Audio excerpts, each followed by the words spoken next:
Tiga bencana besar terjadi secara beruntun di Nganjuk, memaksa tim penyelamatan bergerak cepat. Kejadian dimulai dari simulasi gempa bumi dengan skala cukup besar yang mengguncang wilayah Kabupaten Nganjuk. Dalam skenario tersebut, seorang warga digambarkan tertimbun reruntuhan bangunan. Tim evakuasi BPBD segera melakukan penyelamatan dengan menjebol tembok menggunakan mesin pemotong karena kondisi korban terjepit material bangunan.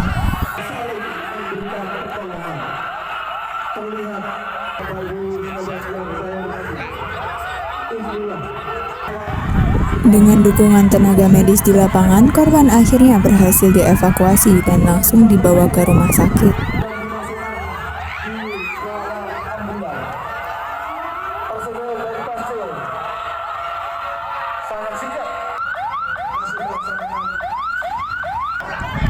Tak berselang lama, di titik lokasi yang sama digambarkan pula terjadi kebakaran hebat pada sebuah rumah. Dalam waktu kurang dari 5 menit, satu unit mobil pemadam kebakaran diterjunkan ke lokasi.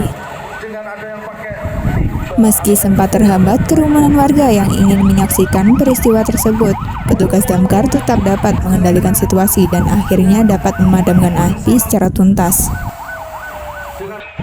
Sementara itu, hembusan angin kencang disertai curah hujan tinggi di area kota Nganjuk juga digambarkan menyebabkan sebuah pohon tumbang.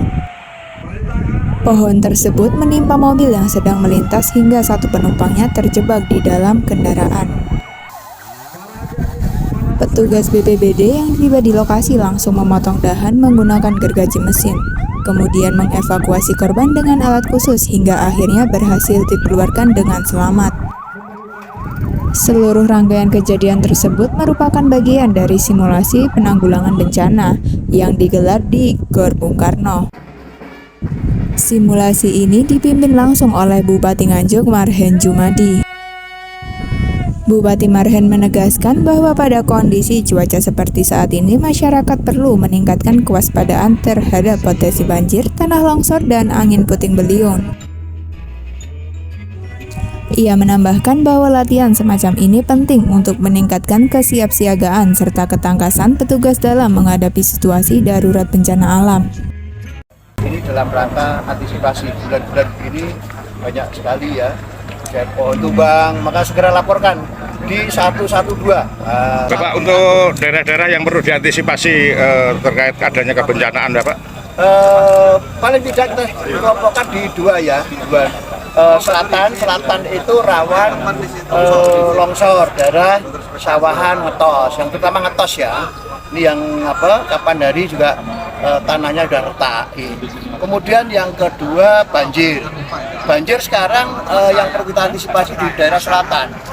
Itu mungkin penanganan saluran air ini yang kurang optimal.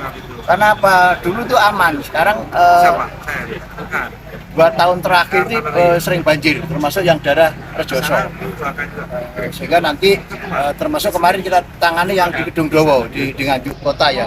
Kalau yang Nganjuk Kota yang biasanya Tanjung, alhamdulillah sudah aman ya. Maka ini harus kita mapping, termasuk yang paling banyak pohon tumbang di Nganjuk itu, karena pohonnya lama-lama sehingga waktunya regenerasi pohon. Iya. Pasukannya Bapak yang dipersiapkan untuk penanggulangan bencana ada berapa banyak, Bapak? Pasukan siap ya, kalau ini kan sekali lagi bencana itu tanggung jawab dari pemerintah, masyarakat, dan pengusaha. Maka ini nanti yang kita libatkan semuanya, tidak terbatas sumbernya. Tidak sekedar mak-mak yang bagian masak juga, termasuk anak-anak sekolah, banyak sekali yang kita harus bersama-sama tangani. Dari Nganjuk, Siti Nur Khalifah melaporkan.